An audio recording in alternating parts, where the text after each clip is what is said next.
millénaire a eu pour effet d'attiser les ardeurs des membres des sectes vouant un culte aux ovnis, un phénomène qui allie religion et science-fiction. La croyance en ces anges technologiques provient de la longue histoire de la foi de l'humanité en un plan universel divin. L'émergence de ces groupes obsédés par les ovnis a fait le tour du monde lorsqu'en 1997, 39 membres de la secte Heaven's Gate, ou Porte du Paradis, se sont donné la mort à Rancho Santa Fe, en Californie.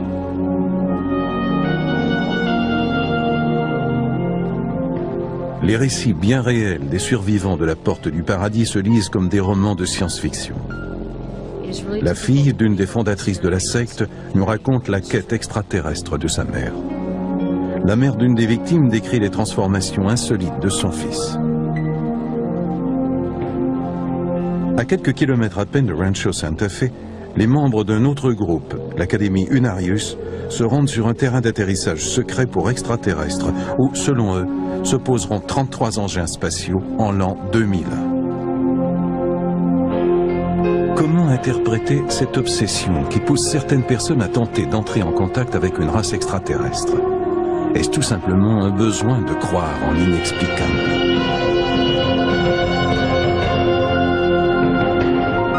A moment ago when I said that the big surprise could come, that spacecrafts could come in by the thousands, maybe come in shifts. En mars 1997, Marshall Applewhite, le leader de la Porte du Paradis, a fait croire à ses fidèles que la queue de la comète Hale-Bopp, dont l'orbite croise celle de la Terre à tous les 2000 ans, cachait un ovni. Il les a convaincus qu'il s'agissait d'un signal, signifiant qu'ils devaient monter à bord de ce vaisseau spatial qui les conduirait vers l'éternité. Afin de prendre part à cette grande aventure, les 39 membres se sont enlevés la vie par suffocation et en ingurgitant un mélange de phénobarbital et d'alcool. Pour des raisons que l'on ignore encore, les victimes portaient toutes des chaussures de sport Nike, arboraient des coupes de cheveux en brosse et avaient en poche 5 $ en pièces de 25 cents. Cette tragédie a été le point culminant de 22 années de changements comportementaux des membres orchestrés par Marshall Applewhite. Ce qui a commencé par une simple secte chrétienne s'est transformé en un culte noir du millénaire fondé sur l'attente des extraterrestres et de l'apocalypse. Lorsqu'ils nous ont fait miroiter la possibilité de nous envoler à bord d'un vaisseau, un peu comme ce que Jésus avait fait en quittant son enveloppe corporelle, et lorsqu'ils combinent cela avec les informations technologiques modernes, telles « ce nuage de lumière est un ovni », tout est devenu clair pour moi.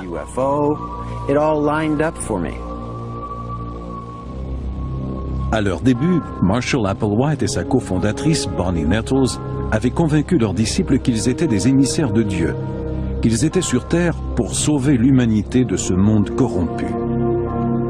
Les deux comparses avaient fait croire aux membres de leur secte qu'ils venaient d'une autre planète et qu'ils se camouflaient derrière une apparence humaine.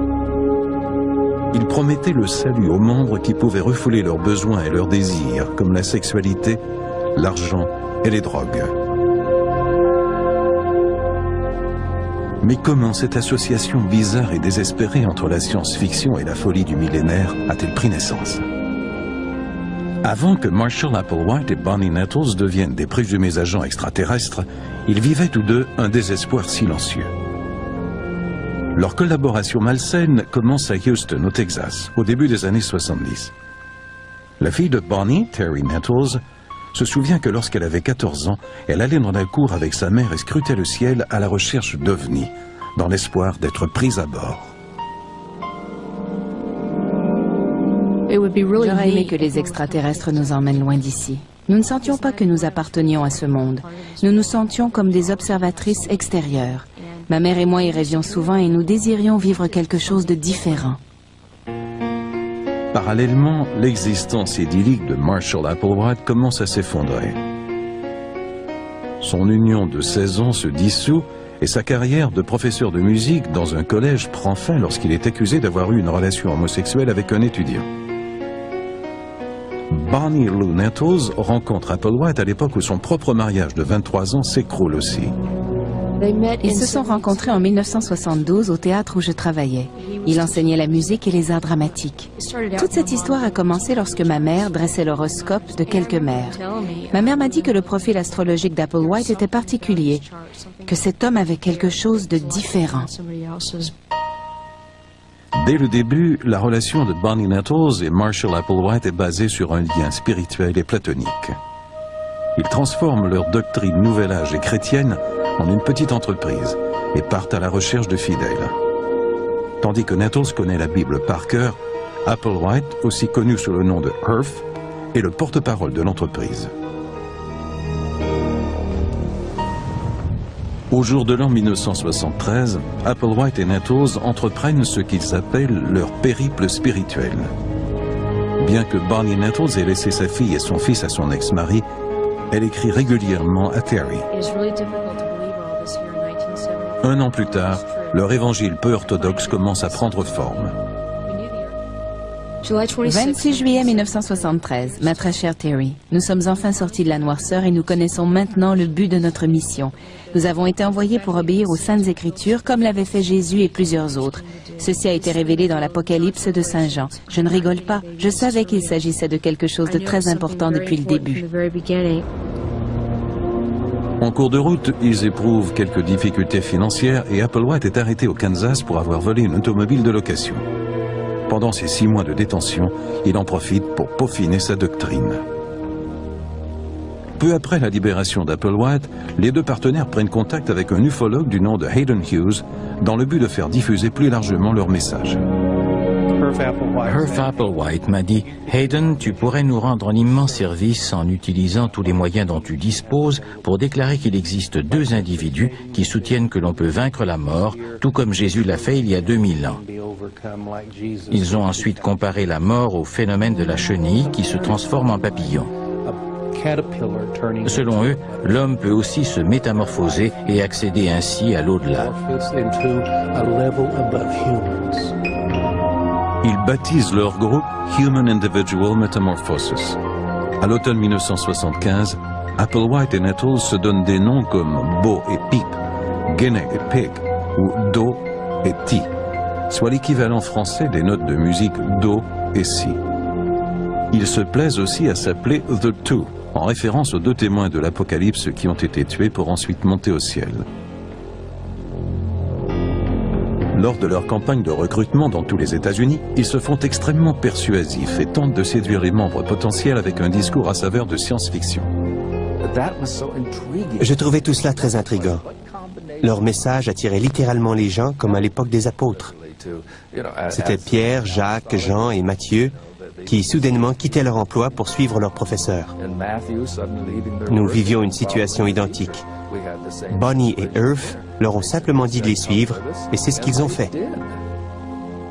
Applewhite convainc même certaines personnes qu'il est télépathe et peut communiquer avec elles à l'aide de codes de la pensée.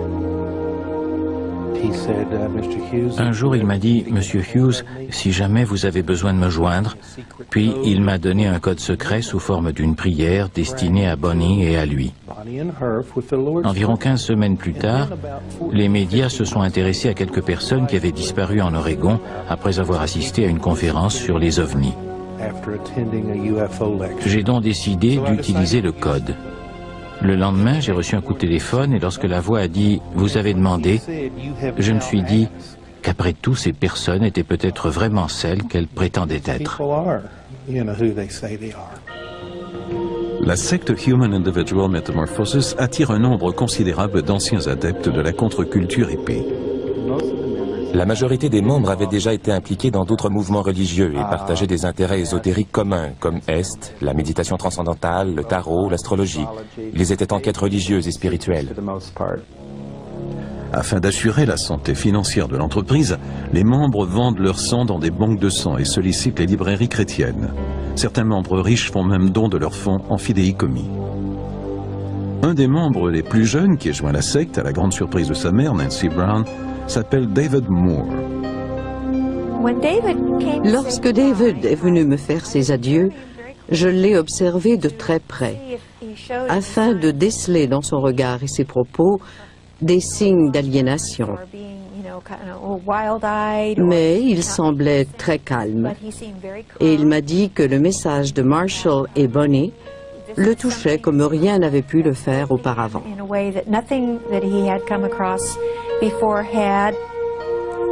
Applewhite et Nettles n'apprécient pas l'attention des médias qui leur posent des questions gênantes sur les antécédents d'Applewhite et les difficultés financières de la secte.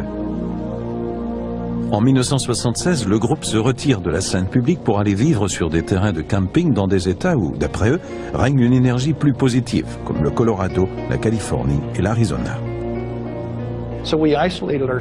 Nous nous sommes retirés dans un petit groupe de 60 à 70 personnes et nous n'avions aucun contact avec nos familles. Nous étions isolés afin de pouvoir mieux nous concentrer sur le changement qui allait s'opérer en nous. On nous encourageait à faire ce changement le plus vite possible afin d'être prêts pour l'arrivée des extraterrestres. Une femme nous a dit qu'elle n'achetait toujours qu'un seul petit tube de dentifrice, car elle croyait bientôt partir. Puis elle a dit d'un air rêveur qu'elle finissait toujours par en acheter un autre.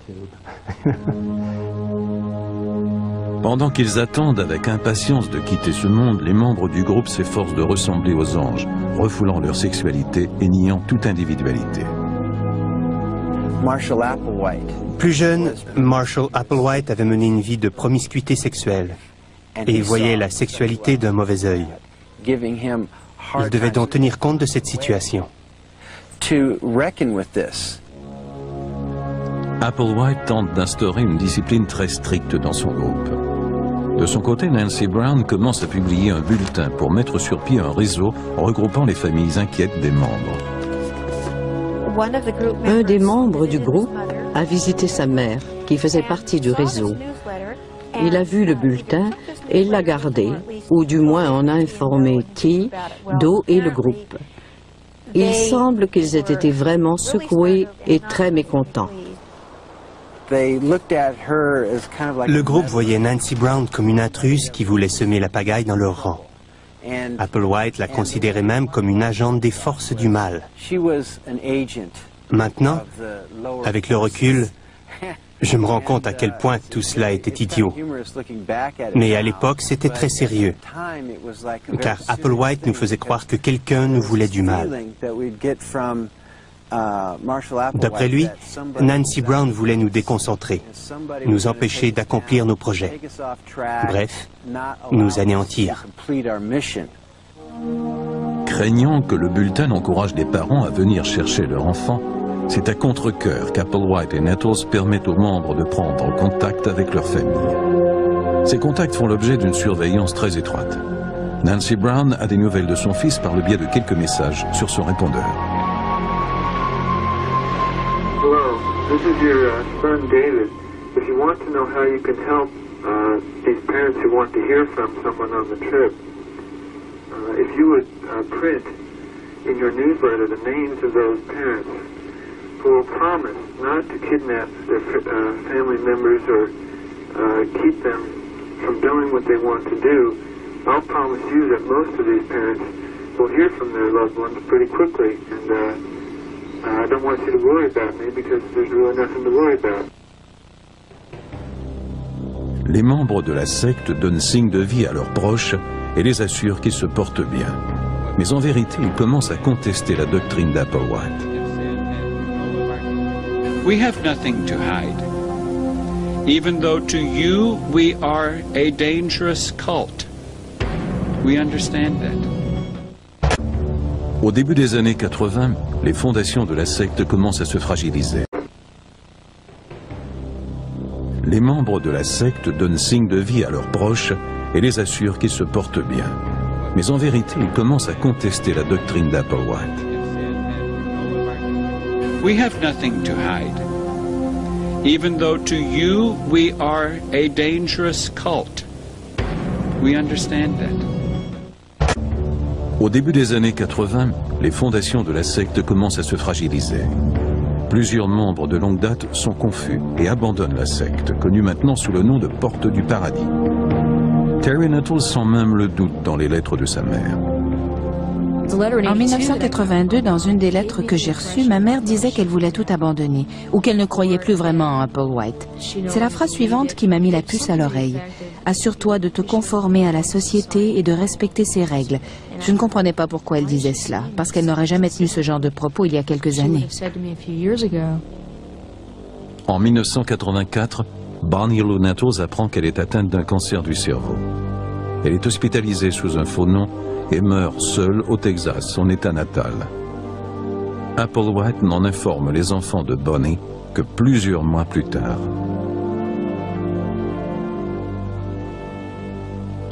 Elle n'était qu'à 3 heures de moi, et personne ne s'est même donné la peine de m'appeler pour me dire que ma mère était mourante, afin que je puisse être à ses côtés. Personne. Je me sentais complètement dépossédée. J'ai passé de nombreuses nuits à pleurer. Le lendemain, lorsque je me réveillais, mon oreiller était trempé. J'avais pleuré toute la nuit. Bien que Marshall continue sa route sans sa bien-aimée Bonnie, il est quand même ébranlé par sa mort. La mort de T a été une rude épreuve pour Doe, ainsi que pour tous les membres du groupe qui devaient maintenant remettre leur engagement en question. Croyons-nous que tout cela est vrai ou est-ce une arnaque? Comment expliquer que le corps d'un messager de Dieu soit resté sur Terre même après sa mort? Marshall Applewhite doit réviser sa doctrine. Il devait fournir des explications sur ce qui s'était passé. Applewhite a donc avancé qu'on pouvait atteindre la transcendance spirituelle à l'aide d'autres moyens qu'une simple rencontre du troisième type. Maintenant, le suicide faisait aussi partie des options. At her work, because it's not the one that the old influences or the old vehicles impulses would respond to. So frequently this is what we do. And the only reason Afin de maintenir son rôle de chef suprême qui détient la clé de tous les mystères, Applewhite instaure un règlement très strict qui va bientôt anéantir toute liberté. Il s'agissait d'une discipline quotidienne comme la rationalisation des denrées et la réglementation stricte des sorties des membres qui ne pouvaient interagir avec d'autres personnes. Toutes ces mesures avaient été mises en place pour aider les membres à s'isoler comme s'ils étaient à bord d'un engin spatial. Lorsqu'ils évoluaient dans le monde extérieur, ils étaient hors du vaisseau. Puis lorsqu'ils étaient à l'intérieur de la maison, ils étaient occupés à bord du vaisseau. Applewhite commence à douter du degré d'obéissance de ses fidèles. Dans le passé, il est demeuré loin des membres masculins de la secte pour ne pas éveiller ses pulsions homosexuelles. Maintenant, il demande aux hommes de se joindre à lui et de se faire castrer. Marshall Applewhite interrogeait souvent les membres pour savoir jusqu'où ils étaient prêts à aller pour mener à bien leur mission. Il considérait la castration comme le seul moyen de se débarrasser du besoin humain de reproduction et de l'attirance envers le sexe opposé ou l'autre.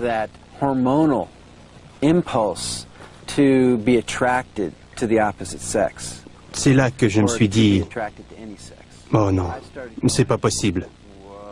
Je me suis dit que tout cela était allé trop loin. Michael Conyers n'a pas subi l'intervention chirurgicale, mais Applewhite et 6 autres membres se rendent à Mexico pour y être castrés. Au début des années 90, Marshall Applewhite utilise l'Internet pour propager son message. Il crée même une entreprise du nom de Higher Source qui construit des sites web personnalisés. Son chiffre d'affaires annuel grimpe à 400 000 $ américains. Grâce à ce revenu, la secte peut recruter de nouveaux membres en faisant paraître des publicités pleine page dans plusieurs journaux, dont le USA Today. Doe a reçu l'ordre de sortir dans le monde à nouveau et de recruter des membres supplémentaires pour faire partie de la soi-disant deuxième vague. Bref, toute personne prête à entreprendre cette transition ou qui avait manqué le bateau la première fois. La moindre chose est désormais interprétée comme un signal de l'au-delà. En Californie, la secte croit que le ciel lui envoie un message annonçant un désastre imminent. Les feux de forêt de la région avaient rendu le ciel et le soleil écarlates. Les membres de la secte ont interprété ce phénomène d'un passage de la Bible qui annonçait la fin des temps. En mars 1997, la comète Hale-Bopp s'approche de l'orbite de la Terre pour la première fois depuis 2000 ans. Applewhite a prophétisé qu'un ovni suit la queue de la comète. Il soutient que c'est le signal qu'ils attendent tous et qu'un engin spatial provenant de l'au-delà va enfin les ramener chez eux au paradis.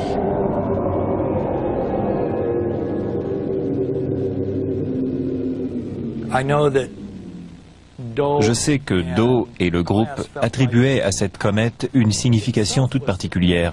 Il s'agissait en effet d'un message de l'au-delà, signifiant qu'il était temps pour nous de plier bagages. Par l'entremise du site web de Higher Source, les membres de la Porte du Paradis envoient un message codé d'alerte rouge, ainsi que des messages filmés à plusieurs vieux amis. Let me say that our mission here at this time is about to come to a close in the next few days. We came from distant space and even what some might call somewhat of another dimension, and we're about to return from whence we came. Le 26 mars, on trouve 39 cadavres à Rancho Santa Fe, en Californie.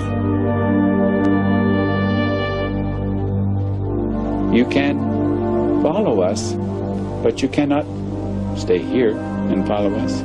You would have to follow quickly by also leaving this world before the conclusion of our leaving this atmosphere in preparation for its recycling.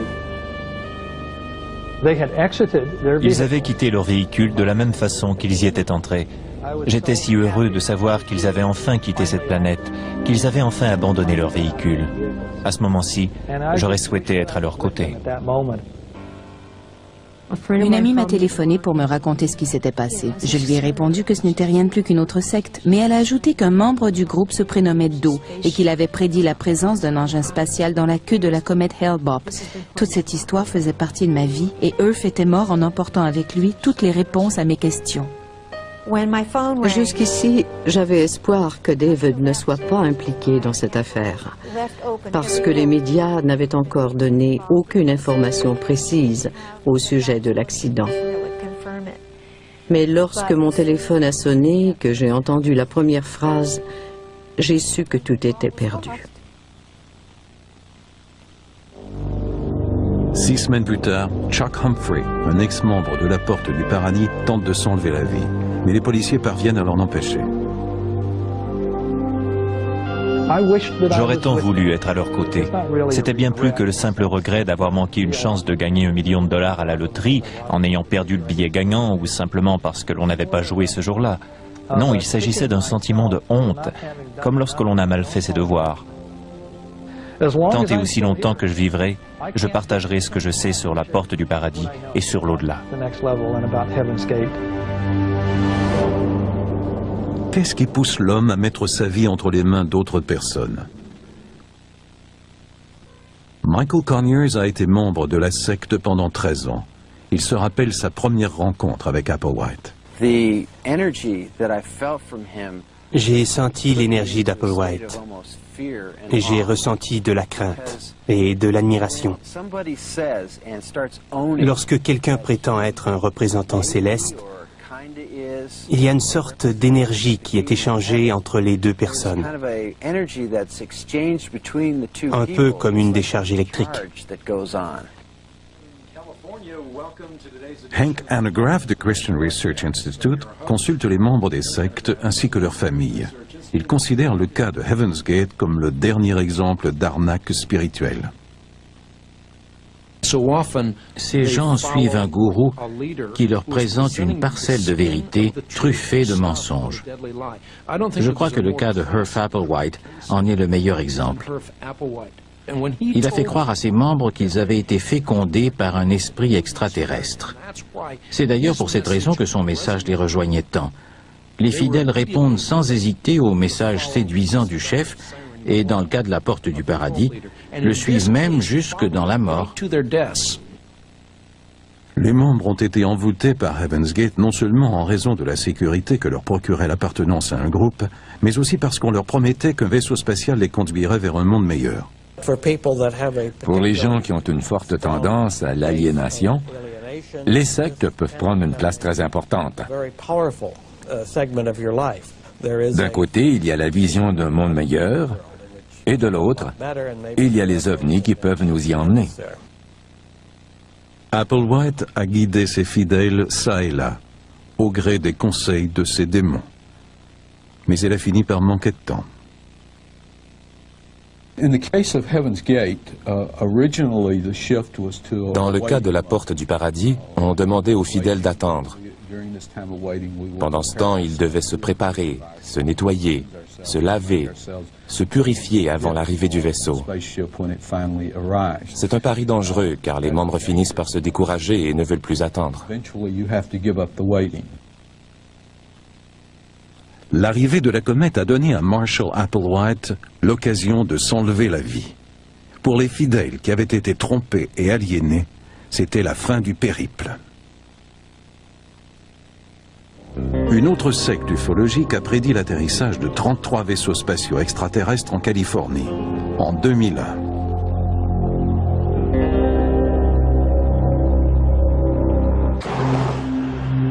À quelques kilomètres de Rancho Santa Fe et du manoir de la Porte du Paradis, les étudiants de l'Académie Unarius suivent des cours de thérapie de la vie antérieure, de physique interdimensionnelle et de psychologie de la conscience. En 1954, Ernest et Ruth Norman fondent l'Académie Unarius à Glendale, en Californie. Ruth prophétise que des soi-disant frères de l'espace vont descendre sur Terre en l'an 2001 afin de construire une université où l'on va découvrir toutes les solutions aux problèmes mondiaux. Après la mort d'Ernest, Ruth déclare que son mari lui a demandé d'acquérir des terres dans les environs de Hamul en Californie qui feront office de terrain d'atterrissage pour les futurs ovnis. They are coming to Earth and will land here. I bought this acreage for that purpose. En 1994, lorsque Ruth Norman décède, c'est Charles Spiegel, un membre de l'Académie depuis 25 ans, qui est promu au rang de directeur.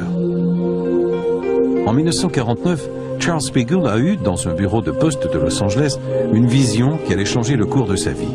Je marchais dans un corridor sombre pour aller chercher du courrier, lorsqu'une femme grandeur nature, qui me souriait, est apparue devant moi, sortant de nulle part, aussi claire que l'image d'un téléviseur. Cette expérience a incité Spiegel à étudier la métaphysique et la philosophie orientale. Ses recherches l'ont mené à un livre d'Ernest Norman, un des cofondateurs de l'Académie Unarius. Le livre de Norman abordait la vie antérieure, les voyages astraux vers d'autres dimensions et les ovnis. Charles Spiegel a pris contact avec les Norman. La sonnette a retenti et c'est Ruth qui a ouvert. Elle se tenait sur le seuil de la porte et elle était identique à la vision que j'avais eue au bureau de poste fédéral en 1949.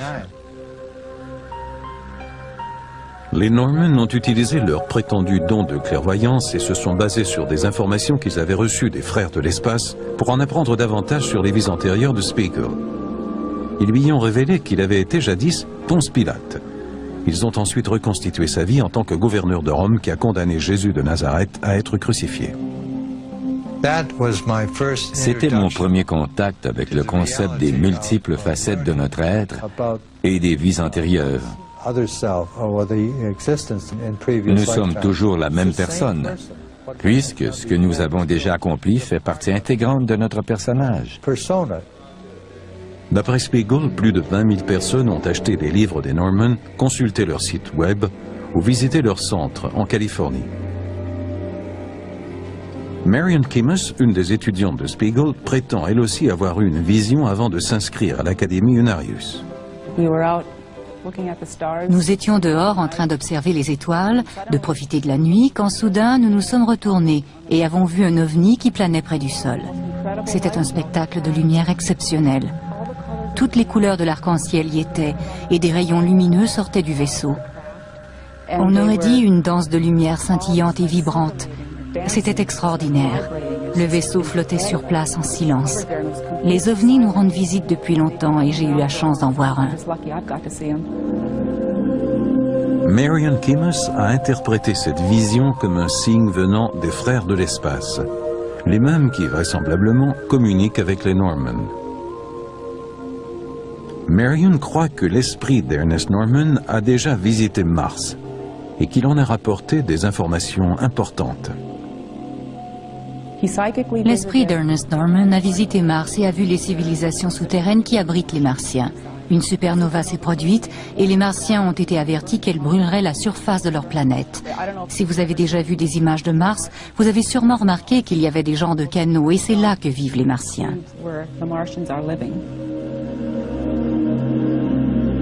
Cette théorie formulée au XIXe siècle voulant qu'il y ait des soi-disant canaux sur la surface de Mars a été complètement réfutée, mais de nombreux unariens en sont encore convaincus. William Proctor, un autre étudiant de l'Académie, a lui aussi eu des visions en rapport avec la Deuxième Guerre mondiale.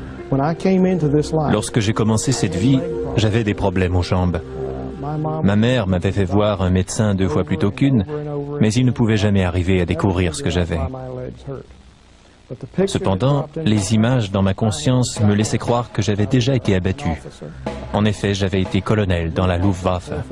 J'ai survécu à un accident, mais mes jambes ont été écrasées, ce qui explique ma douleur. Proctor a vite été attiré par la philosophie extraterrestre d'Unarius. J'ai toujours eu un intérêt pour les ovnis. Ce n'est pas exactement cela qui m'a amené vers Unarius, mais je me suis toujours intéressé à la vie sur d'autres planètes. C'est par l'entremise de l'Académie Unarius que j'ai appris à connaître les frères de l'espace, qui ne sont en fait que des humains plus évolués que nous. En 2001, nous allons rencontrer ces humains.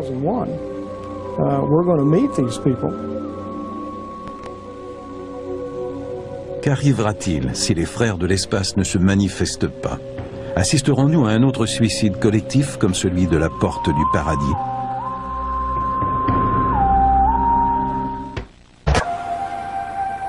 En raison de ses croyances extraterrestres, l'Académie Unarius a été montrée du doigt peu après l'incident de la porte du paradis en mars 97.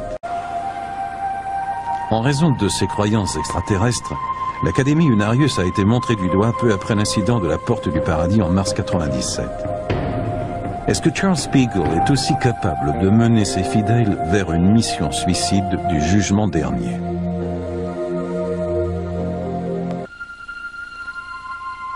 La préoccupation principale des Unariens est l'an 2001. Selon l'une des prophéties de la cofondatrice Ruth Norman, le premier engin spatial atterrira dans le triangle des Bermudes, tandis que les 32 autres atterriront à Hamul en Californie, sur le terrain de 68 acres surplombant la propriété de l'Académie des sciences Unarius. Un des frères de l'espace a même révélé à Ruth Norman que les 33 engins spatiaux de différentes tailles, tous construits spécialement pour l'occasion, atterriraient les uns par-dessus les autres, de façon à s'imbriquer.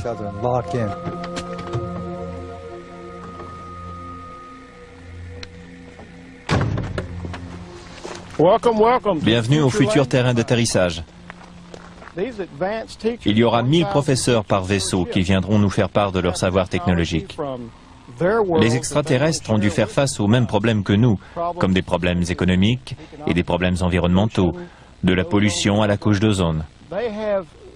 Ils ont les problèmes que nous avons ici. Ils les ont tous vécus. Ils ont mis au point des solutions qui peuvent nous aider à enrayer ces problèmes. Les frères de l'espace nous réservent donc une vision très positive du futur.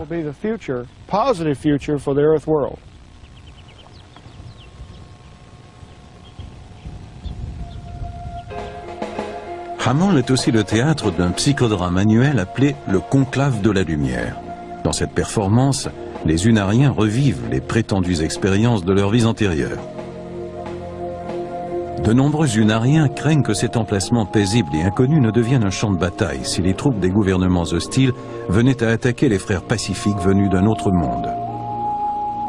Allons-nous reproduire ce que nous avons fait dans le passé en mobilisant l'armée, en braquant nos armes sur les extraterrestres et en les pourchassant? Ou sommes-nous peut-être un peu plus évolués et ouverts face à l'existence d'une autre forme d'intelligence que la nôtre dans l'univers?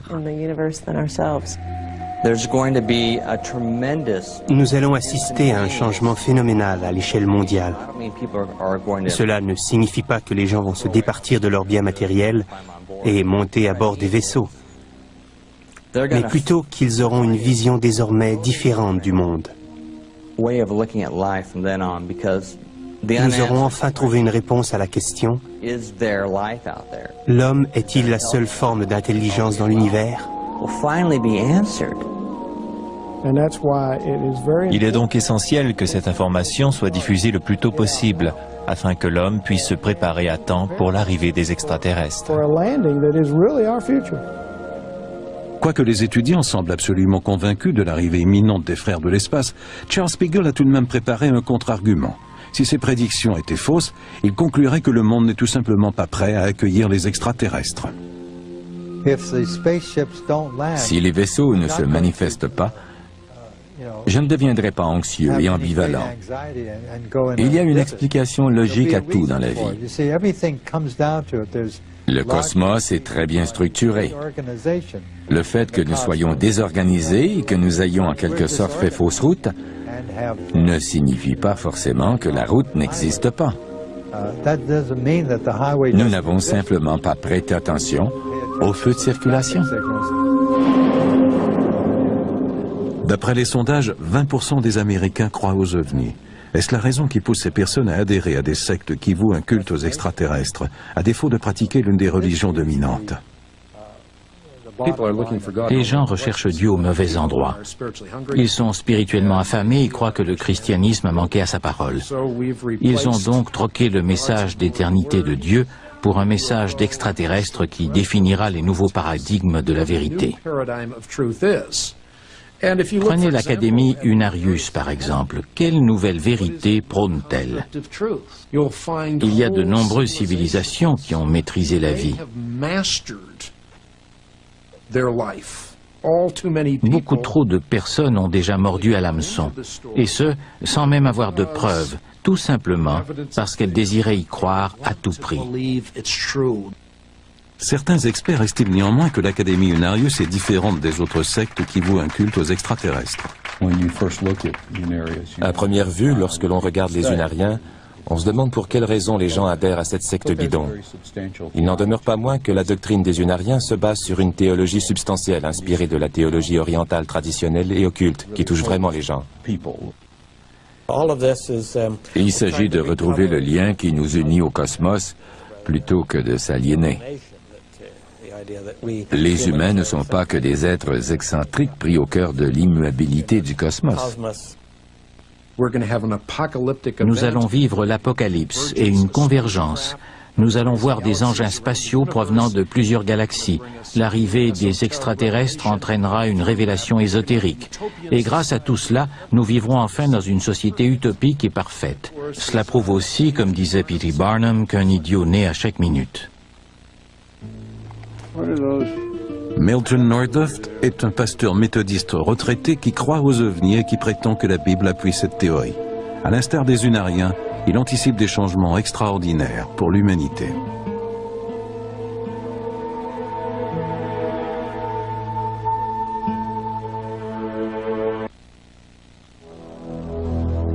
L'homme a toujours été fasciné par le ciel. Les groupes qui vouent un culte aux ovnis glorifient ce lien stellaire. Les religions dominantes ne reconnaissent que très peu, voire pas du tout, les passages bibliques qui décrivent des manifestations d'extraterrestres. Dans les montagnes de Sedona, en Arizona, Milton Nordoft, un pasteur méthodiste de 85 ans à la retraite, partage les valeurs chrétiennes et les idées des sectes qui vouent un culte aux extraterrestres. L'éveil du révérend Nordoft s'est produit lorsqu'il a vu ce qu'il croit être des ovnis dans un ciel en périphérie de New York. L'objet que nous avons vu au début ressemblait davantage à un pylône radio ou quelque chose du genre. Alors nous n'y avons pas prêté attention, nous avons continué à avancer. Mais environ 5 ou 6 kilomètres plus loin, il y en avait un autre, puis 4 ou 5 autres. Leur lumière était orange, verte, rouge et blanche et elle clignotait. J'ai pensé que ces soucoupes m'offraient un spectacle. C'est ainsi que j'ai été initié concrètement aux ovnis.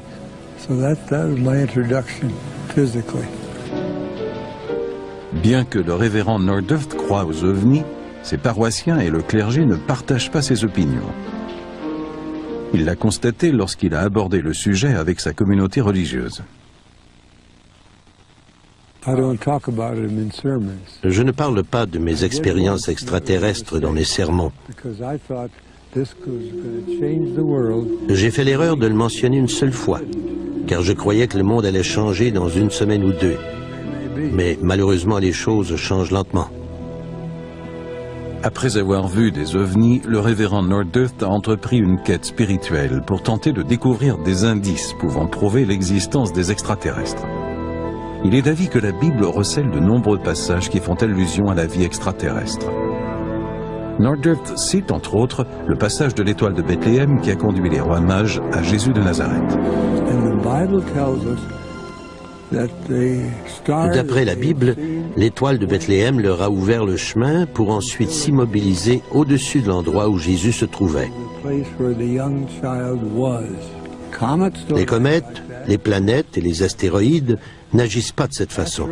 Il fallait donc que ce soit autre chose. Milton Norduth croit aussi à la réincarnation. Certains bouddhistes, hindous, amérindiens, ainsi que de nombreuses sectes qui vouent un culte aux extraterrestres, partagent cette croyance antique. Selon Norduth, la réincarnation est la clé de nombreux mystères de la vie. La réincarnation ne faisait pas partie de mes croyances.